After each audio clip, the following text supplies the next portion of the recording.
yourself, what do you imagine your life would be like without self-criticism, without being harsh or demanding or punitive with yourself? Let me guess, did you imagine that without self-criticism, you'd become lazy or undisciplined?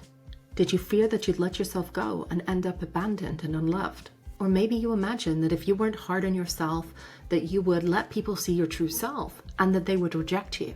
Or maybe you think that without being harsh, demanding, and constantly pleasing yourself, that it would ruin your relationships, that you become too needy, that people would see the real you and reject you. You think to yourself, maybe it's something to do with me. Maybe it's my fault. I'm not perfect. I did some things wrong. Maybe if I can change myself, the relationship will change. That can give you a false sense of control, a false sense of power in a situation in which you are completely disempowered. But this mindset only keeps you trapped, because the reality is, it's not about you needing to change.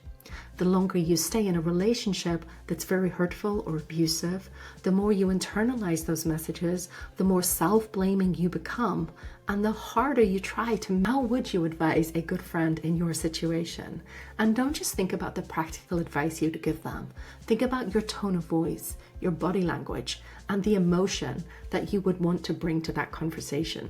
What if you could approach yourself with the warmth, the care, the grace, the acceptance that you would show to a good friend?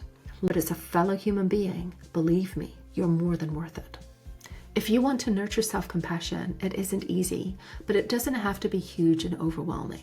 Think about it as turning the temperature of the water up by just 1 degree at a time.